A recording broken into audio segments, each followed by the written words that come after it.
पीताम्बरादबिम्बफलाधरोष्ठात् पूर्णेन्दुसुन्दरमुखादरविन्दनेत्रात् कृष्णात् परं किमपि तत्त्वमहं न जाने।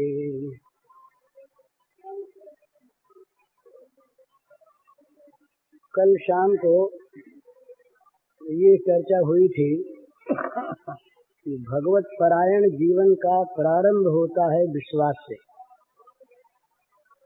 और भगवत परायण जीवन की परिपक्वता होती है भगवत प्रेम में। भोगों का विश्वास, भोगों पर आस्था, ये सबसे बड़ा अभिशाप है मानव का। सारी दुर्दशा का ये मूल है भोगों में आस्था। और भोगों में आस्था रखने वाला पुरुष कभी भी शांति सुख प्राप्त नहीं कर सकता।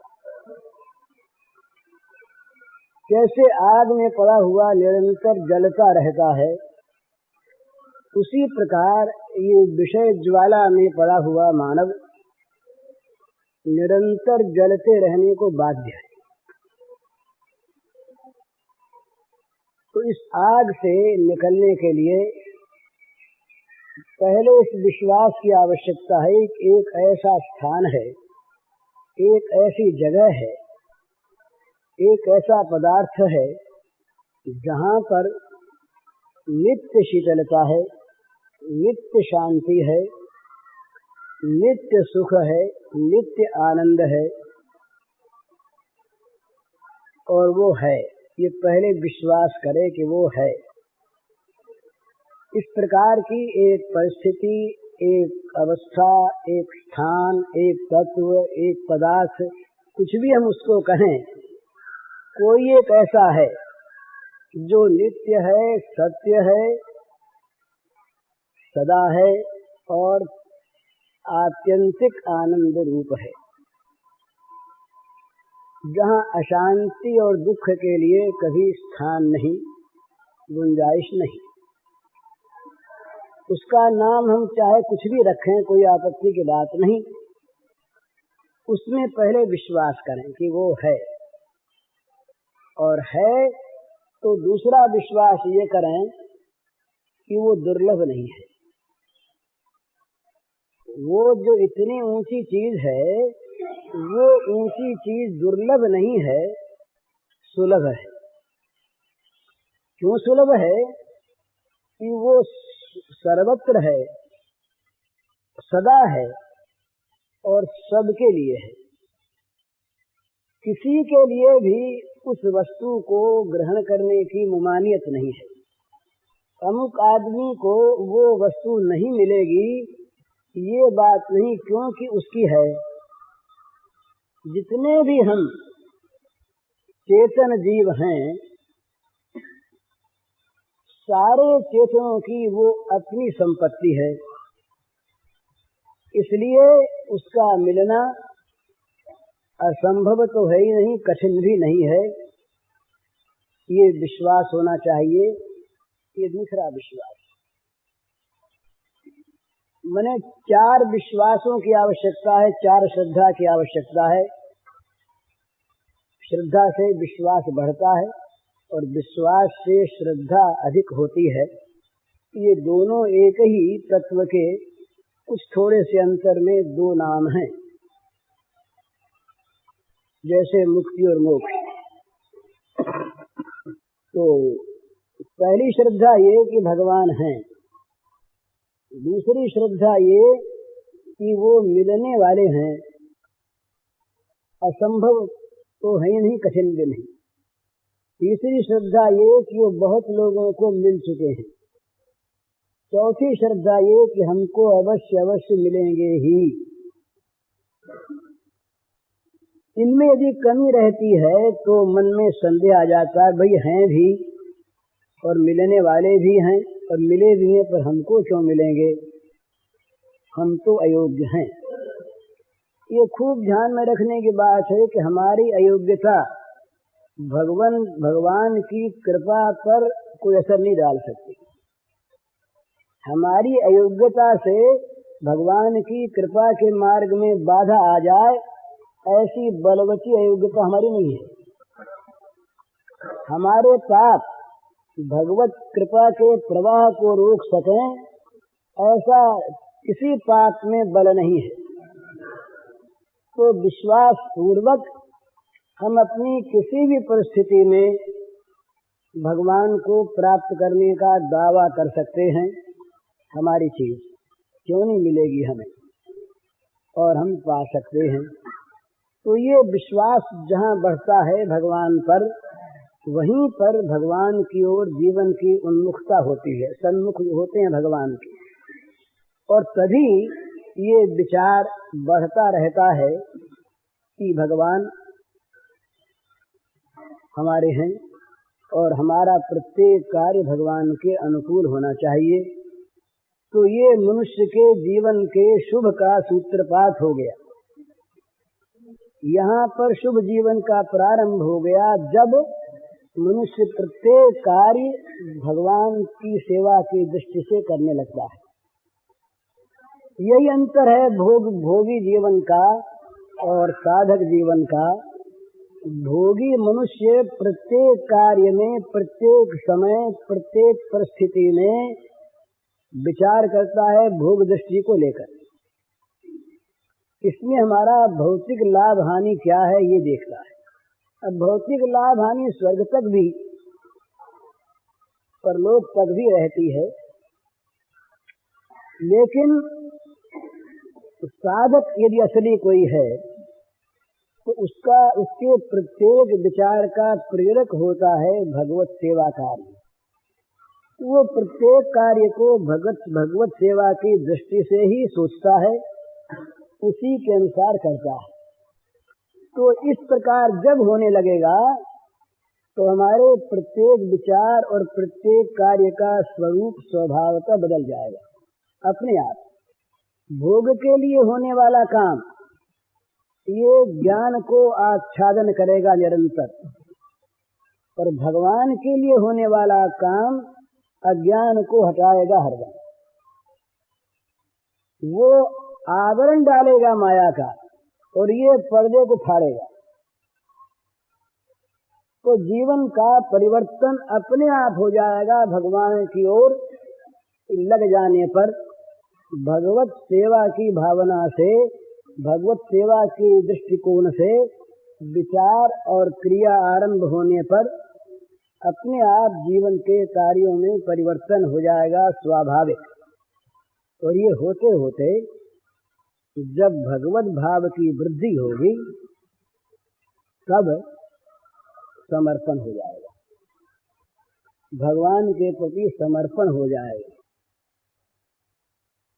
मने जिसे भक्ति में कहते हैं आत्मनिवेदन, अपने आप को पूर्ण रूप से बिना किसी शर्त के भगवत चरणारविंद में अर्पित कर देना।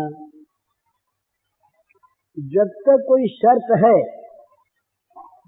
तब तक पूर्ण समर्पण नहीं है।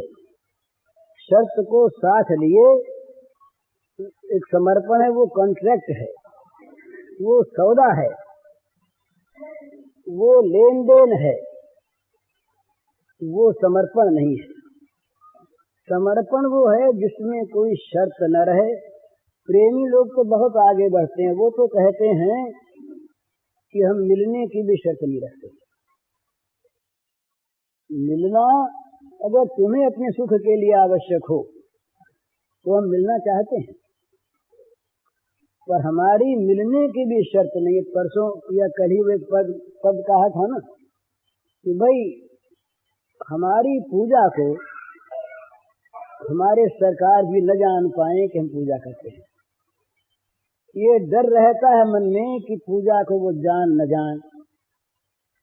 यदि हमारी पूजा को जान जाएंगे और कहीं हमारी पूजा की वो प्रशंसा करने लगे और कहीं हमारे मन में उनके दिए हुए सुख की लालसा जाग गई तो नए नए सुख की लालसा जागेगी, पूजा बंद हो जाएगी। प्रियतम के द्वारा नया नया सुख प्राप्त करने का चाव पैदा हो जाएगा मन में, तो पूजा में एक विघ्न आ जाएगा। तो हमारी पूजा चुपचाप चलती रहे और पूजा का फल हो पूजा की वृद्धि, और कोई फल नहीं। वो हमारे प्रेमास्पद भी इस बात को जान न सकें कि कोई पूजा करता है। अब ये अंतर्यामी भगवान की बात दूसरी, वो सब जानते हैं, पर ये भाव कि जहाँ पर कुछ भी किसी प्रकार भी बदला पाने से डर लगता है, बदला पाने की आकांक्षा आवश्यकता तो है ही नहीं, पर कोई बदला देने न लग जाए, किसी के मन में बदला देने की बात आ न जाए, इसको भी वो अपनी पूजा में, अर्चा में, प्रेम सेवा में विघ्न मानते हैं। ये प्रेम में कलंक माना गया है महाराज, कि जहाँ अपनी कोई चाह होती है अपने मन की, और वो चाह पूरी न होने पर जहाँ दुख होता है, वहाँ तो काम है, प्रेम वहाँ पर ढका रहता है। यदि प्रेमास्पद की चाह हो दूसरी बात है, प्रेमास्पद यदि ये ऐसा मन में करें कि ये प्रेमी हमारी चाह करे और हमारे न मिलने पर प्रेमी को दुख हो, उसको हम देखें, ये तो दूसरी बात है। इसमें तो वो दुख उसका अपना दुख नहीं है, प्रेमास्पद को सुखी करने वाला दुख है। ये दुख तो स्वीकार किया हुआ है सेवा के लिए, ये अपना दुख नहीं। परंतु जहाँ पर अपनी कोई चाह है और चाह पूरी न होने पर मन में दुख है, वहाँ वो कहते हैं कि ये प्रेम में कलंक है, ये प्रेम में कलंक है, कालिमा है, दाग लग गया इसमें। सर्वत्याग जो प्रेम में आवश्यक है वो नहीं रहा। अपने मन से हम भगवान को सुख पहुंचाने की चेष्टा करें, ये भाव बड़ा अच्छा, पर सुख उनके मन का होगा, हमारे मन का नहीं। ये बड़ी सुंदर बात है। जहाँ कहीं भी सेवा, ठीक सेवा होती है, वहाँ एकात्मता हुई बिना होती नहीं। श्री अरविंद ने बहुत पहले 1908 की बात है, एक देशभक्ति पर लेख लिखा था। मुझे याद है, वो पत्र निकलता था बंगला में धर्म, ये पांडिचेरी जाने से पहले की बात। जिस समय ये गिरफ्तार नहीं हुए थे, वो अलीपुर बम केस में, उसके पहले की बात है। उन्होंने एक लेख लिखा था, देशभक्ति क्या है। बहुत संक्षेप में उसका प्रारंभ किया उन्होंने कि देशात्म बोध का नाम देशभक्ति है। देश के साथ आत्मैक्य हो जाए, देश का स्वार्थ और देशभक्त का स्वार्थ अलग अलग न रहे। जहाँ देशभक्त का स्वार्थ देश के स्वार्थ से अलग है, देशभक्त अपने लिए कुछ चाहता है, अपने मन की कुछ चाहता है, देश को छोड़ देता है, वहाँ वो देशभक्त नहीं, वो तो स्वार्थी है। वो बिल्कुल ठीक बात। बोले हमने देश की सेवा की, बदले में हमको क्या मिलेगा? उस सेवा ही तो बदला मिल गया, और सेवा की और क्या मिलता है? देश की सेवा करके सेवा करने का उत्साह बढ़े, ये तो ठीक, पर उसका बदला हमें और कुछ मिलना चाहिए था, क्योंकि हमने सेवा की, हम सेवक, हमारे इस व्यक्तित्व में भी कुछ पोषण मिलना चाहिए। ये देशभक्ति नहीं। इसी प्रकार भगवत भक्ति, इसी प्रकार प्रेम, जहाँ एकात्मता होकर उनका मन अपने मन में नहीं आ जाता, उनकी इच्छा पूर्ण करने के हम यंत्र नहीं बन जाते, अपनी इच्छा अलग जहाँ रहती है, वहाँ ठीक प्रेम का प्रादुर्भाव नहीं हुआ। स्वाभाविक बात।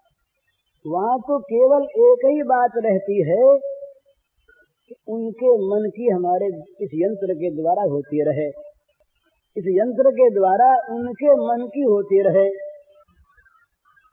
वो चाहे कभी इस मन को विपरीत दिखती हो, पर ये भाव जहाँ परिपक्व हो जाता है वहाँ महाराज एक बड़ा विलक्षण परिवर्तन जीवन में होता है। किन्हीं के हुआ हो थोड़ा बहुत तो वो अपना अनुभव कर सकते हैं, विचार सकते हैं। बड़ी प्रतिकूल बात है, अब तक बड़ी प्रतिकूल बात है, और वो प्रतिकूल बात घट गई, हो गई। होते ही पता लग गया कि ये प्रतिकूल बात हमारे प्रेमास्पद की इच्छा से हुई, तो वहाँ ये नहीं होगा कि उनकी इच्छा से हुई है इसलिए सह लो न। प्रतिकूलता तत्काल अनुकूलता में बदल जाएगी। ये प्रेम का स्वभाव है। तत्सुखे सुखे तुम। जैसे बहुत कड़ी बात मैं कहूँ, किसी के एक बेटा है, एक बड़ा लाडला बेटा है, और वो कभी कल्पना भी नहीं करता पिता या माता कि मेरा बेटा मर जाए, लेकिन मर गया। और मरते ये मालूम हुआ कि इसका मरण प्रेमास्पद का इच्छित है। बस अब वो पुत्र का मरण उसके लिए सुखप्रद हो गया। सुख हो तो ये सुख दुख का ये स्वरूप यही है। अनुकूलता ये सुख है और प्रतिकूलता ही दुख है। तो जहाँ ये मालूम हो गया प्रतिकूल से प्रतिकूल कार्य में, भाव में, इस घटना में भी कि ये हमारे प्रियतम के अनुकूल है, तो उसको केवल सहना नहीं होगा। सहना तो बाध्यता मूलक होता है। उसमें अनुकूलता के दर्शन होने लगेंगे, विचार से नहीं, विवेक से नहीं, स्वाभाविक परिस्थिति। क्यों कि उस प्रेमास्पद का जो सुख है, उसकी जो इच्छा है, वही यहाँ जीवन है। तो इस अवस्था में अपना अलग दुख, अपनी अलग कामना, अपना अलग जीवन, अपनी अलग परिस्थिति के लिए स्थान नहीं। ये समर्पण, पूर्ण समर्पण की ये चीज है। पूर्ण समर्पण जहाँ है उसी का नाम प्रेम है, और जहाँ प्रेम है उसी का नाम पूर्ण समर्पण है। किसी भी वस्तु का, किसी भी परिस्थिति का, किसी भी अंग का, किसी भी संपत्ति का, किसी भी लोक परलोक का, किसी भी भाव अभाव का, कुछ भी अपने पास नहीं रह जाता। फुल सरेंडर जिसको कहते हैं अंग्रेजी में, full surrender without any condition, unconditionally surrender, जिसके अंदर किसी प्रकार की कोई शर्त रहे नहीं, पूर्ण रूप से समर्पण, अपने पर अपना अधिकार न रहे, अपने पर अपना अधिकार न रहे। और अधिकार बुद्धि पूर्वक उठाया हुआ नहीं, बुद्धि पूर्वक अधिकार को जो उठाता है वो भी बड़ा उत्तम है, पर कहीं बुद्धि बदल जाए, बुद्धि ने कहीं दूसरा निश्चय कर दिया, बुद्धि ने कह दिया कि भाई भूल हो गई थी। तो हमारा तो अनित्य मत है, भगवान का तो है नित्य मत, और हमारा अनित्य मत आज कुछ कल कुछ दूसरा, और तो बुद्धि ने कह दी भूल की, अरे बड़ी बड़ी भूल हो गई। तो बुद्धिकृत जो चीज है वो बदल सकती है, परंतु ये जो प्रेम जनित समर्पण है इसमें बदलने की गुंजाइश नहीं। ये तो उसका बन चुका सो बन चुका, वो वापस नहीं आता।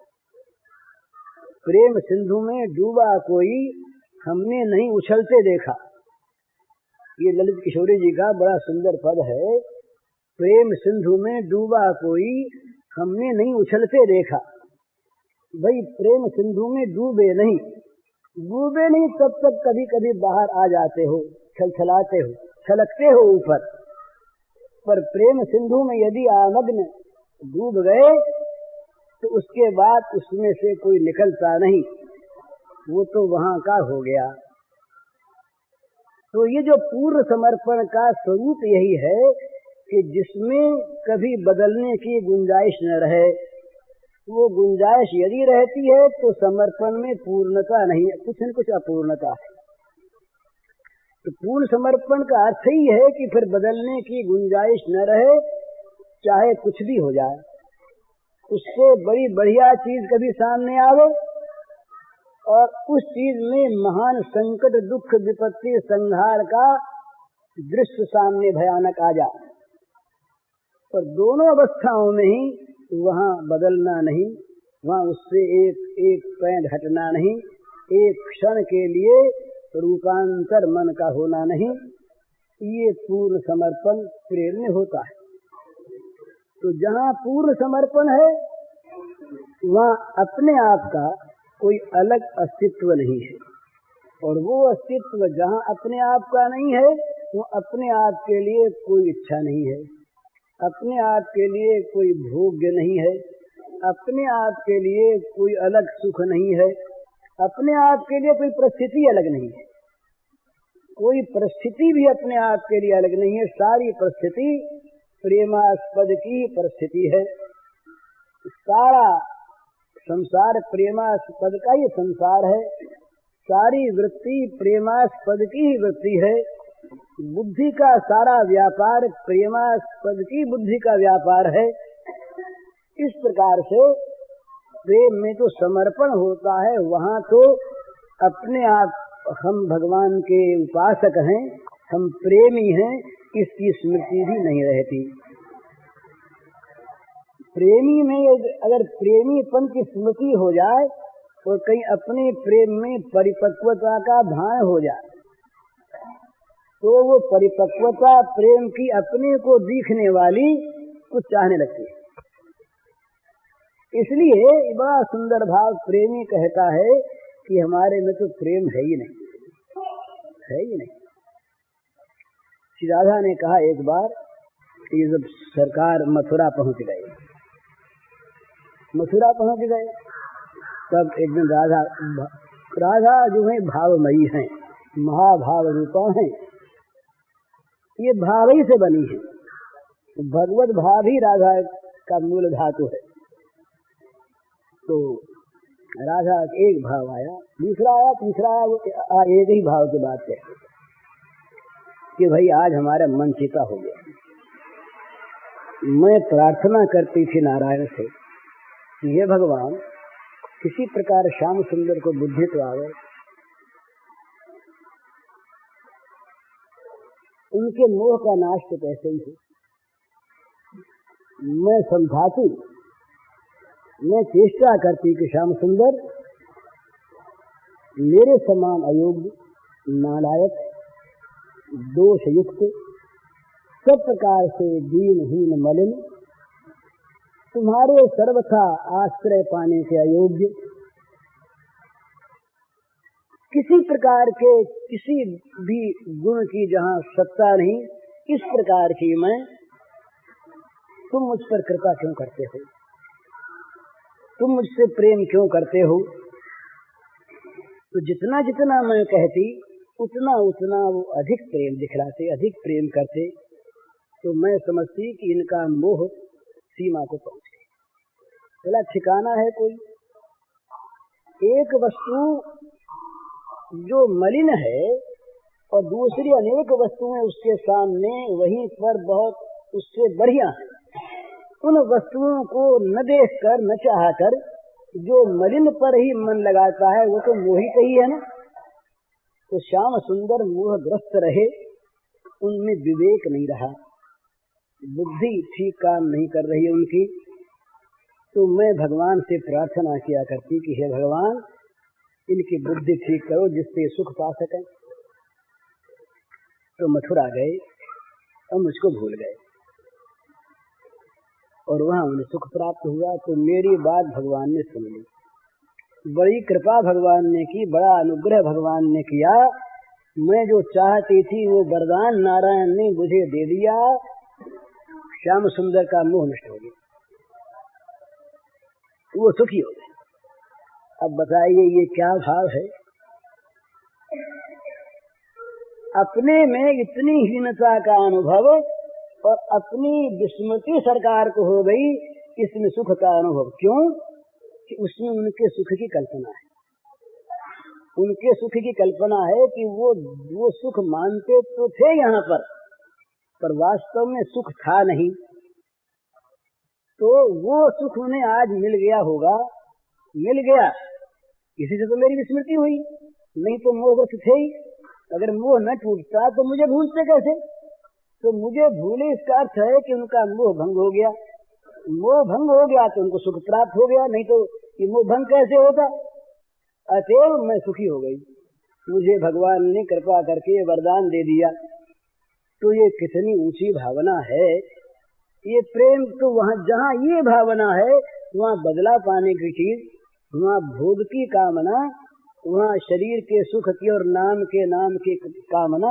हम लोग तो दो ही बात में फंसे हैं, नाम का नाम हो और शरीर को आराम हो, बस इसके आगे हमारी बुद्धि नहीं जाती। हमारा जो नाम है रखा हुआ कल्पित, बोले तुम्हारा नाम इतिहास में अमर रहेगा, स्वर्णाक्षरों में लिखा रहेगा। अरे वो चाहे स्वर्णाक्षरों में लिखा रहे और चाहे गंदी स्याही में लिखा रहे और चाहे मिट जाए, उस नाम की महत्ता चाहे जो कल्पित नाम है, जो नाम हजारों लोगों के दूसरों के भी हो सकते हैं, जो नाम माँ के पेट में आने से पहले था नहीं, पेट में भी नहीं था, और जो नाम इस शरीर के जल जाने के बाद कुछ समय बाद विलुप्त हो जाएगा, उस नाम की महिमा रहेगी, उस नाम का नाम रहेगा। बोले अमुक आदमी बड़े अच्छे, नाम लेंगे बोले अमुक आदमी बड़े अच्छे। अब अपने को सुख हो गया, बोले लोग कहते हैं भाई जी बड़े अच्छे, तो भाई जी का आरोप जो है भाई जी नाम में आ गया। अब बोले देखो ना सारा संसार हमारी तारीफ करता, चाहे हम कहें नहीं, पर महाराज हम तो अपनी कहते हैं, हम अपने मन को देखते हैं तो सुख की लहर आती है। तो ये सिद्ध होता है प्रत्यक्ष कि नाम का नाम चाहता है ये मन। मिथ्या, सर्वथा मिथ्या, नाम मिथ्या, ये प्रत्यक्ष हम जानते हैं नाम मिथ्या है, और चीज का मिथ्या न माने कि नाम का मिथ्यापन तो हमारे सामने प्रत्यक्ष हमारा धरा हुआ नाम, और नाम बदलने वाला, नाम मिटने वाला, उस नाम का इतना व्यामोह कि हम उस नाम के पीछे उन्मत्त रहते हैं। अपनी जीवनी आप लिखते हैं महाराज कि हमसे जगत को शिक्षा मिलती रहे। ये बुरी चीज नहीं है, जगत को शिक्षा मिलना हमारे किसी आचरण से, पर उसमें इच्छा करने की आवश्यकता नहीं है। आचरण को अच्छा बनावे तो वहाँ उसके जीवन से जो मौन शिक्षा मिलती है, उसके द्वारा अपने आप जगत की सेवा होती है, जगत का उपकार होता है।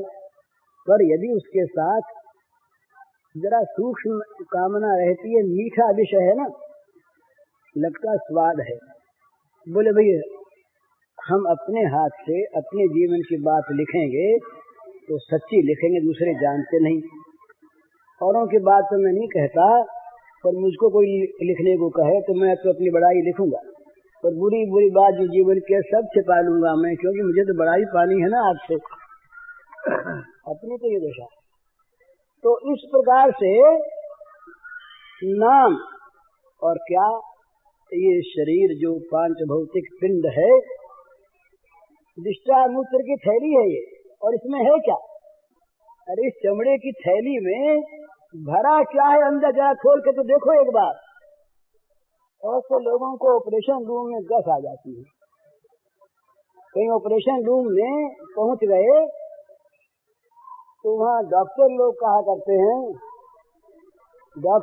करते हैं कि भाई सर्जन लोग कि कच्चे दिल वालों को ऑपरेशन रूम में नहीं आना चाहिए, बल्कि ले नहीं जाते, लोग लेके निकाल देते हैं कि कहीं हम ऑपरेशन करते हैं, हमारा हाथ उसमें लगा, आँख उसमें लगी, और बीच में कोई बेहोश हो गए गिर पड़ा तो उसको संभालेंगे कि उस ऑपरेशन को संभालेंगे, तो निकाल देते। अंदर की जरा सा खून लहू ये अगर दिख जाता है मांस तो गस आ जाती है। तो हमारे अंदर भरा क्या है? लिस्टा है, मूत्र है, मेद है, मज्जा है, मांस है, अस्थि है, कफ है, ये सारा बढ़िया से बढ़िया सामान अंदर भरा है, और चमड़े की थैली में बंद है। अब इस चमड़े की थैली में बंद इन गंदी चीजों को हमने मान लिया बड़ा पवित्र, कोई छू न जाए तो पवित्र हो जाएंगे। अरे अंदर क्या भर रखा है? जिसको कोई छू जाए हमारे अंदर वाले को तो उसको नहाना चाहिए। लेकिन इस शरीर में इस रूप में हमारा इतना आत्माभिमान कि जरा सा भी इसको कोई कह दे कि जरा नीचे बैठ जाओ तो अपमान हो गया, जरा सा ऊंचे पर आ जाए तो बड़ा मान हो गया। 1916 की बात है, मुझे गवर्नमेंट ने जब गिरफ्तार करके एक जगह भेजा इंटरनमेंट में, तो एक थाने में गया मैं। वो ऑर्डर था कि 2 बजे पुलिस थाने में जाकर हाजिर हो जाओ। तो मैं वहां पहुंचा। छोटा गांव था शिमलापाल। उस थाने में एक थानेदार की एक कुर्सी रही, उसके सामने एक टेबल। इंस्पेक्शन रूम में कुछ कुर्सियां और थी अलग, वो बंद रहती थी। वो कोई कलेक्टर वगैरह आते तब वो रूम खुलता। कम्बल बिछी रहती, सब लोग कम्बल पे बैठते। मैं अपनी बात कह रहा हूँ। तो मैं पहुंचा वहां पर, तो सब इंस्पेक्टर ने, अतुल चंद्र सिंह उनका नाम था, बड़े सज्जन थे, उठ करके आपस में प्रणाम हुए। उन्होंने कहा कि आप बैठिए, कम्बल दिखाइए, आप बैठिए। मेरा अभिमान वहां पर तन गया। मेरे अभिमान ने कहा मुझसे कि ये तो कुर्सी पर बैठा, तुझे नीचे बैठने को कह रहा, अपमान कर रहा है। मैं बैठा नहीं, खड़ा रह गया, प्रतिवाद भी नहीं किया, खड़ा रह गया। छोटा बच्चा ही था। तो वो बड़ा बुद्धिमान आदमी, उसको मेरे अभिमान का पता लग गया मेरे चेहरे को देखकर। वो उठ करके मेरे गले में हाथ डाल लिया, कहा ये बैठे। तो वो भी कमरे पे बैठ गया, मुझे बैठा लिया। अब मैं बैठ गया। तो उसने कहा मुझसे बड़े प्रेम से कि देखिए हमारे थाने में कुर्सी एक ही है और मैं इस पर बैठा करता हूँ और सब लोग यहाँ पर कम्बलों पर बैठते हैं, कोई भी आवे। तो मैं समझता हूँ कि अगर आपको बुरा लगा हो तो आप क्षमा कीजिए। बड़ा सज्जन, नहीं तो डेटेन्यू को इंटरमेंट में आए हुए कैदी को क्यों ऐसा कहे वो। तो उसने बड़े स्नेह से कहा कि आपको अगर बुरा लगा हो तो माफ करें, लेकिन यहाँ की परिस्थिति यही है, आप देख लीजिए कहीं दूसरी कुर्सी है नहीं। तो मुझे लज्जा भी हुई और अपने मन के बर्ताव पर, मनी का बर्ताव था, बाहर निकला भी नहीं था, मेरे मन में संकोच भी हुआ और शिक्षा मिली कि भाई देखो कितना झूठा अभिमान है। तो झूठा अभिमान किस चीज को? ये शरीर, मेरा शरीर, ये मैं, इसका कोई अपमान कर दे, कोई नीचे बैठने को कह दे, हैं, इसको कोई आराम न दे। ये घर वाले किस काम के जो इसकी सेवा नहीं करते? घर वालों पर दावा करते हम लोग अपने अधिकार का, इस मांस के पिंड को लेकर, और इसको सजाते हैं, मांस के पिंड को सजाते हैं, मलमूत्र के भांड को सजाते हैं, बनाते हैं, बड़े सुंदर बन गए। अरे काहे का सुंदर बन गया है क्या इसमें? पर ये नाम रूप में जो हमारा व्यामोह है, ये हमें बांधे रखता है एक छोटी सी सीमा के अंदर। तो हम चाहते हैं नाम का नाम और शरीर का आराम। ये भोग जगत की प्रधान चीज है, दो, नाम और रूप, शरीर और नाम। ये भोग जगत का सारा काम इन दो के पीछे चलता है, इन दो के पीछे चलता है। इन दो को लेकर के ही इसमें हमारी बदनामी होगी कि नाम होगा, इसमें हमको सुख मिलेगा कि दुख मिलेगा। सुख माने शरीर को, सुख मिलेगा कि दुख मिलेगा। अब वहां पर कल्पना कर लेते हैं, कल्पना कर लेते हैं दुख की। जैसे अभी मैंने कहा, अरे कंबल पर बैठने में, कुर्सी पर बैठने में भेद क्या था? बल्कि कुर्सी की अपेक्षा कंबल पर आराम से बैठते हैं, पैर भी पसारने, उल्टे सीधे भी जैसे मन करे बैठ जाए। और कुर्सी पर तो कलातूर बैठना पड़ता है, पांव फैला करके बंधा हुआ। पर हमने अपने मन में कल्पना कर ली, कुर्सी पर बैठना बड़ा और कंबल पर बैठना छोटा। कल्पना ही तो कर ली, और है क्या इसमें? इसमें मिला क्या और गया क्या? कुछ नहीं। किसी ने प्रणाम कर लिया तो मिल नहीं गया कुछ, और किसी ने नहीं प्रणाम किया तो कुछ हट नहीं गया हमारा। पर इतने लोग दुखी हो जाते हैं कि देखिए कितने ये नीच आदमी हैं, हम सामने से निकले और इनके मुंह से राम राम प्रणाम भी नहीं निकला, ये मुंह फेर के रहेगी, सहा हमारा अपमान हम कैसे सहें बताइए इसको। अब क्या बन गया उसमें कुछ समझ में नहीं आता कि वो अगर प्रणाम कर लेते तो मिल क्या जाता और नहीं प्रणाम किया तो एक आफतें कटी बदले में करना पड़ता, उससे तो बचे। मिला है क्या उसमें, और न करने में गया क्या। पर वो एक होती है, वो अयोध्या की बात है तो कनक भवन में दरबार हो रहा, राम दरबार था, राम जन्मोत्सव के समय। तो एक एनसी मेहता उस समय वहाँ कलेक्टर रहे, अब तो रिटायर्ड हैं, अभी हैं, बड़े सज्जन। तो एनसी मेहता वहाँ बैठे हुए थे, कमिश्नर थे अंग्रेज, कमिश्नर वहाँ आए, कमिश्नर बैठ गए, एनसी मेहता ने देख लिया, एनसी मेहता न उठे और न उन्होंने सलाम किया।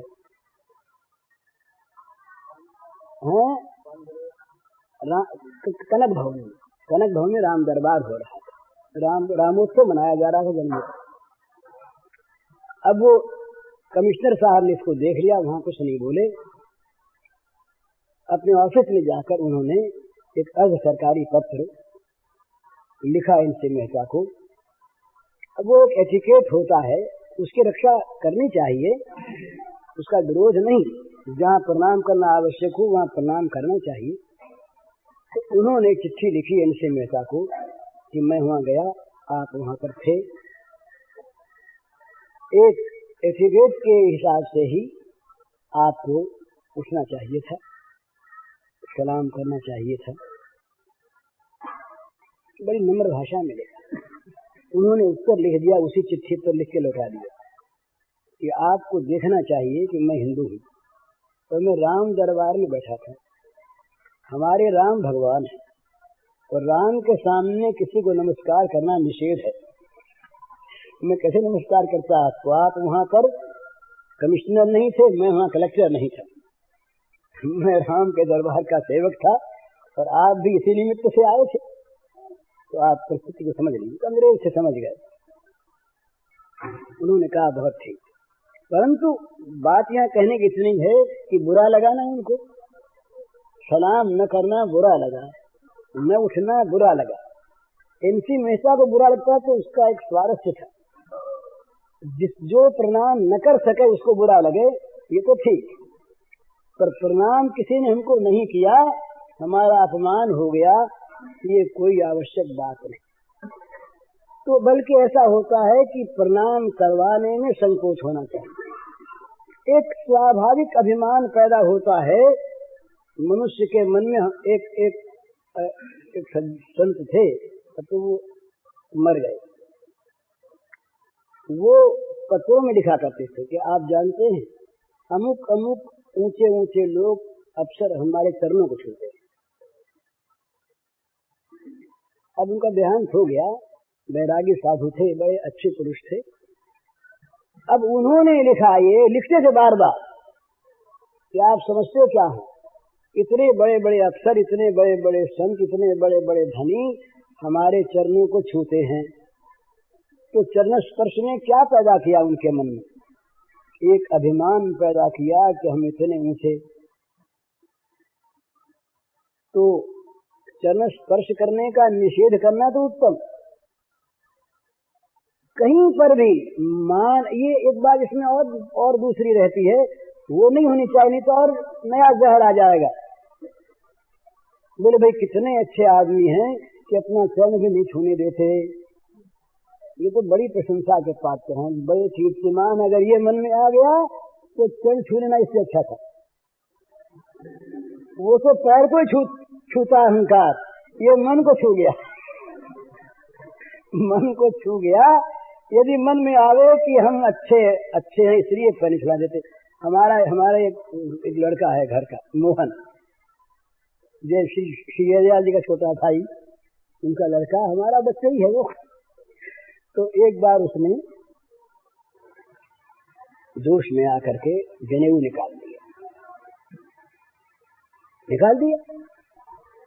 तो शेर जी ने मुझसे कहा कि मोहन को जरा तुम समझा दो। मोहन का मेरे प्रति बड़ा स्नेह है और मैं बिना उससे पूछे आज भी जो कुछ कर देता हूँ वो उसे स्वीकार होता है कि आज भी हमारा ये संबंध उससे है कि उससे बिना पूछे उसके लिए मैं जो विधान कर देता हूँ वो उसे आज भी स्वीकार होता है। तो मोहन मेरे पास आया था, मैंने मोहन से कहा भाई तुमने जनेऊ क्यों निकाल दिया?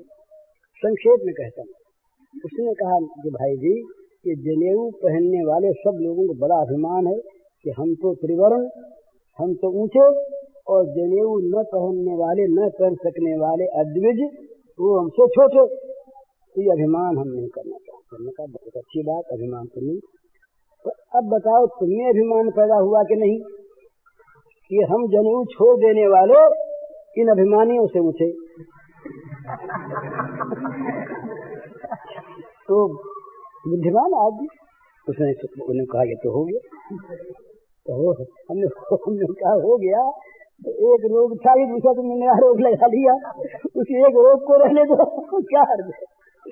तो कहा अच्छी बात, उसने मान लिया। हमने वो गोस्वामी जी वहाँ पर थे, उनसे प्रायश्चित कुछ थोड़ा सा करवा के और फिर जनेऊ गले में डलवा दी, उसके जनेऊ अब तक। तो ये अभिमान के पोषण के लिए यदि कोई क्रिया त्याग की भी हो, बहुत दफे त्याग भी भोग के लिए होता है, भोग मूलक त्याग भोग के लिए होता है। बोले हम सब कुछ छोड़ करके त्यागी हो जाएं और सारे संसार में हमारा त्यागी नाम रहे और इतिहास में हमारे त्याग की गाथा गाई जाए, तो वो ये जो त्याग है ये भोग मूलक त्याग है। तो ये मैं कह रहा था, यही मेरा मूल यहीं पर है कि भगवत परायण जीवन जो है उसमें ये दोष सब निकलते जाते हैं। ये सारे भोग हैं, मान भोग है, बड़ाई भोग है, यश भोग है, शरीर का आराम भोग है, इंद्रियों के विषय भोग हैं, बुद्धि का और मन का अनुकूल भाव भोग है। ये सारे के सारे भोग हैं। इन भोगों की दृष्टि से जब मनुष्य कार्य करता है, इन भोगों की दृष्टि से मनुष्य जब सोचता है तो उसका सोचना विकारी होता है, उसका सोचना दूषित होता है, उसका सोचना अयथार्थ होता है, क्योंकि वो बुद्धि पर पर्दा पड़ा हुआ है ना भोग का, भोग सुख की स्पृहा का।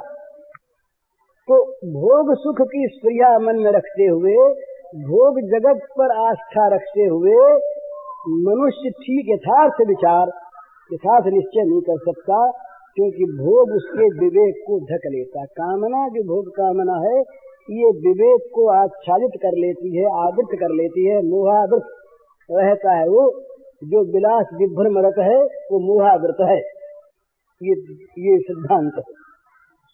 जो विषय विलास रत है वो मोहावृत है, तो जो मोहावृत है वही विषय विलास रत है। ये विषय विलास विभ्रम है, गलत है, सुख नहीं है। ये विषय सुख में जो सुख की प्रतीति है ये भ्रम है। जैसे शराब के नशे में कोई आदमी किसी गंदे नाले में पड़ा रहे और हंसता हुआ कहे हम बड़े सुखी, बड़े सुखी, बड़े सुखी। इसी प्रकार हम विषय लोग विषय के गंदे दुर्गंध भरे नाले में पड़े हुए हम मानते हैं हम बड़े सुखी हैं। तो ये तो उन्मत्त का प्रलाप है, ये उन्मत्त का प्रलाप है, ये यथार्थ वर्णन नहीं। पीत्वा मोहमयी प्रमाद मजरा उन्मत्त भूतम जगत। मोहमयी प्रमाद मजरा को पीकर सारा जगत उन्मत्त हो रहा है। तो ये विषय विलास, विषय सुख, ये भ्रम से सुख है, वास्तव में सुख नहीं। लेकिन भोगरत प्राणी जो है उसका ज्ञान ढका रहता है मोह से, और मोहावृत जो विवेक है वो विवेक उल्टा हो जाता है और वो वहां पर भोग जगत से बाहर निकलने नहीं देता प्राणी को। वो कहता है यही सुख है, यही आराम है। एतावत इत निश्चिता, एतावत बस मौज करो संसार में, भोगो, भोगों का अर्जन करो और भोगो, एतावत इतना ही है बस, और कुछ नहीं। इसके परे कुछ नहीं, धर्म न त्याग, न भगवान, न और लोक न परलोक, कुछ नहीं, बस यही एक बात। तो इस प्रकार से ये भोग जीवन जहाँ रहता है वहाँ पाप रहता है, स्वाभाविक बात। तो भगवत परायण जीवन होना चाहिए, इसकी बड़ी आवश्यकता। भगवत परायणता के बिना कोई कहे बड़ी बड़ी प्रेम की बात तो कहो, पर भगवत परायणता की बात नहीं, तो वो प्रेम नहीं होगा, वो तो दुर्गंध भरा काम होगा। जहाँ भगवत परायणता नहीं और प्रेम, वहाँ तो काम का नाम प्रेम है, और जहाँ भगवत परायणता है वहाँ चाहे प्रेम का काम नाम रहे कोई आपत्ति नहीं। प्रेमैव गोपरामाणाम काम इत्यगमत प्रथाम, ये कहा कि गोप रमणियों का जो प्रेम है उसको काम कहते हैं, पर वो काम दुर्गंध लेश शून्य है। वहाँ काम तो है ही नहीं, काम गंध भी नहीं है, और काम गंध ही नहीं, काम गंध का लेश नहीं है, काम गंध लेश शून्य वो प्रेम है, वो भाव है। उसको चाहे कोई काम कहे क्या रहे। भगवान के प्रेम की भूख को कोई ये कह दे कि भगवान भूख मरते हैं तो क्या हर्ज है। वो प्रेम की भूख है, वो विषय वासना नहीं। तो इस प्रकार से भगवत परायण जीवन की आवश्यकता है। सत्संग का अगर कोई फल होना चाहिए तो ये होना चाहिए कि जीवन में भगवत परायणता आ जाए। ये अवश्यम भावी फल सत्संग का होना। अगर ये नहीं हुआ तो महाराज क्षमा कीजिए, सत्संग नाम भले ही हो, सत्संग है नहीं। बिनु सत्संगन हरि कथा ते ही बिनु मोहन भाग, तो मोह गए बिनु राम पद हो दृढ़ अनुराग। सत्संग वही जहाँ हरि कथा हो, ग्राम चर्चा न हो, हरि चर्चा हो। और हरि चर्चा वही वास्तविक जो मोह का नाश कर दे। और मोह का नाश हुआ तब माना जाए जब भगवत चरणारविंद में दृढ़ अनुराग हो जाए। तो दृढ़ अनुराग के लिए मोह का नाश आवश्यक, मोह के नाश के लिए हरि कथा आवश्यक, और हरि कथा के लिए सत्संग आवश्यक। तो जो सत्संग जीवन को भगवत परायण कर दे वो तो सत्संग, और बाकी नाम का सत्संग। हम अपने को सत्संगी मानने, सत्संगी नाम ही रखें अपना कि हम बड़े सत्संगी, और मन में हमारे सत के नाम पर बसता रहे भोग, असत को सत मान ले। उस दिन हमने कहा था, शायद हमारे एक मित्र रहे लियाकत हुसैन, स्वदेशी, वो आंदोलन की बात, क्रांतिकारी थे लियाकत भाई। तो उन्होंने एक दुकान बना रखी थी स्टेशनरी की, उसमें मुश्किल से 2.5-3 रुपए का सामान था। उसका नाम रखा था कुबेर भंडार, उसका नाम था कुबेर भंडार। इसी प्रकार हम अपने को सत्संगी बल कह दें, महात्मा कह दें, भक्त कह दें, महापुरुष कह दें, और लोग हमसे कहते तो हम मान लेते हैं कुछ नहीं, पर स्वीकार कर लेते हैं, बड़ा प्यारा लगता है ना। पर उससे हुआ क्या, किसी निर्धन दरिद्र को कोई करोड़पति कह दे, वो कहे हाँ हम तो हैं, पर घर में जाके देखे तो चूहे खेलते हैं, करोड़पति काहे का है। अंतर को देखे तब पता लगेगा, अंतर में यदि महानता है तो महात्मा है, और अंतर में यदि विष भरा है, अंतर में यदि गंदगी भरी है, अंतर में यदि संसार भरा है, तो वो संसारी है, वो विषय कीट है, नरक का कीड़ा है।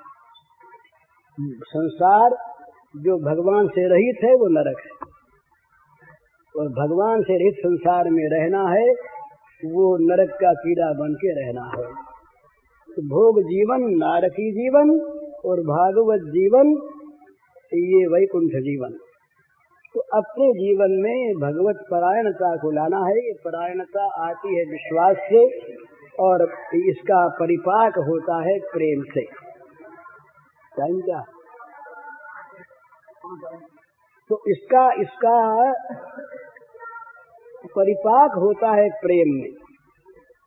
और एक परिपक्वावस्था में फिर जांच पड़ताल नहीं होती। माने जांच पड़ताल करने वाला मन जब तक अलग रहता है बिना समर्पित, तब तक जांच पड़ताल संभव है। और जांच पड़ताल करने वाला मन जब समर्पित हो जाता है तो जांच कौन करे, हम कहाँ हैं कैसे हैं, इस चीज को फिर देखे कौन। देखने वाला जो था वो मिट गया। हेरत हेरत हे सखी हेरन गयो हेराय, देखते वो ढूंढते ढूंढते ढूंढने वाला ही खो गया। तो किसको ढूंढे फिर, वो कौन ढूंढे? जिसको ढूंढता था वो रह गया। जिसको ये जहाँ तक दृष्टा है ना कोई, वहाँ तक दृश्य की सत्ता माननी पड़ती है। दृश्य के बिना दृष्टा की सिद्धि नहीं होती। और जहाँ दृश्य है वहाँ दर्शन मानना पड़ता है। दृश्य को देखना अगर नहीं हो तो देखने वाला क्या देखेगा। और जहाँ दृश्य दर्शन और दृष्टा इस त्रिपुटी का जहाँ पर भाव है, ये है, वहाँ पर एकात्मता नहीं है। तो ऊंची से ऊंची स्थिति दृष्टा की मानी है कि भाई हम भोक्ता न रह करके दृष्टा हो जाए। पर दृष्टा है तब तक भी दृश्य है ही। दृश्य का अभाव हुए बिना दृष्टा का अभाव नहीं होता। परंतु जो दृश्य आज हमने मान रखा इदम, कि इदम तो नहीं है, पर वो सात्विक सत्य तो है ही, वो सत्य रहेगा। दृश्य रूप से नहीं रहेगा जब दृष्टा नहीं रहेगा तब। तो दृष्टापन भी मिट जाना चाहिए। दृष्टापन मिट जाने के बाद जो वस्तु रह जाती है उसको देखने वाला कोई नहीं रहता, वो वस्तु अपने स्वरूप में रहती। इसी प्रकार से इस प्रेम के साम्राज्य में भी जब पूर्ण समर्पण हो जाता है तब वो अलग नहीं रहता। फिर क्या होता है, यहाँ एक विशेषता दूसरी है कि स्वयं भगवान अपने मन से, अपने प्राणों से, अपने देह से प्रेमी बने रहते हैं और आनंदास्वादन करते कराते रहते हैं। ये प्रेमाद्वैत है। भला प्रेमाद्वैत में विभिन्नता रहते हुए भी नित्य अद्वैत है। नित्य एक ही, नित्य दो बने हुए रसास्वादन रत हैं। यथार्थ में आस्वाद्य, आस्वादन, आस्वादक एक ही है। वही आस्वाद्य बने, वही आस्वादन बने, वही आस्वादक बने। परंतु प्रेम राज्य में तीनों की सत्ता रहती है, अज्ञान पूर्वक नहीं, लीला रूप में प्रेम पूर्वक। ये बंधन नहीं, ये सारे बंधनों के टूट जाने के बाद ये भगवत बंधन होता है। ये बंधन शिरोधार्य, ये बंधन स्वीकार्य, ये बंधन अभिनंदनीय। इस बंधन में बंधना मुनियों को भी अभिप्रेत। वो भी चाहते हैं कि हमें प्रेम योग की प्राप्ति हो जाए। इत्थम भूत गुणों भरी कुर्वन्त हेतु की भक्ति आत्मा रामाश्च मुनयः निर्ग्रंथः रपि उक्रमे कुर्वन्त हेतु की भक्ति मित्थम भूत गुणों हरि आत्मा राम निर्ग्रंथ मुनि। वे भी उरुक्रम भगवान में अहेतु की भक्ति प्रेम करते हैं, क्योंकि भगवान के ऐसे ही गुण हैं। तो त्रिगुणात्मक गुण नहीं, दिव्य रसात्मक गुण। तो इस प्रकार के परम दिव्य होते हैं कि जहाँ ब्रह्म द्रव हो जाता है। ये गंगा जी ब्रह्म द्रव हो गई, बह गई, ये ब्रह्म ही है, पिघल गया ब्रह्म। सॉलिड चीज जो थी वो द्रव हो के बह गई, बह गई। तो ऐसे ही भगवान जो है वो नित्य नित्य रस रूप में प्रवाहित रहते हैं। और उनकी रस माधुरी से जिनका हृदय परिपूर्ण है, जिनका जीवन रसमय बना है, बस वही प्रेमी भक्त हैं। और उनका जीवन भागवत जीवन है, भगवत परायण नहीं। भगवत परायणता इस भागवत जीवन का मार्ग है, रास्ता है, बताने वाला एक संकेत है। तो ये भागवत जीवन हम प्राप्त करें, ये मानव जीवन की सफलता। सब कर्म तो खगनायक येहा, करिय राम पद पंकज नेहा। सब कर्म तो खगनायक येहा, करिय राम पद पंकज नेहा। तुलसीदास जी महाराज प्रेम की महिमा कहते बड़ी सुंदर। सो सब धर्म कर्म जरि जाहू, गहन राम पद पंकज भाऊ। सो सब धर्म कर्म जरि जाहू, गहन राम पद पंकज भाऊ। जोग कुजोग ज्ञान यज्ञानु, जहन ही राम प्रेम प्रधानु। जोग कुजोग ज्ञान यज्ञानु, जहन ही राम प्रेम प्रधानु। तो भगवत प्रेम ये सर्वोत्तम मानव जीवन के विकास का, मानव जीवन के लक्ष्य का ये सर्वोत्तम सर्वोपरि साध्य, जिस साध्य की प्राप्ति मुनियों के मरे हुए मन को भी जागृत करके अभिलाषा पैदा कर देती है। बस यही जीवन का सार। हरिओम तत्सत। बोल सियावर रामचंद्र की। पूज्य श्री भाई जी के इस प्रवचन का शीर्षक है नित्य शांति हमें भी मिल सकती है, और इसका कैसेट संख्या है 104। यह प्रवचन पूज्य श्री भाई जी ने गीता भवन स्वर्गाश्रम में 14 अप्रैल 1960 को दिया था।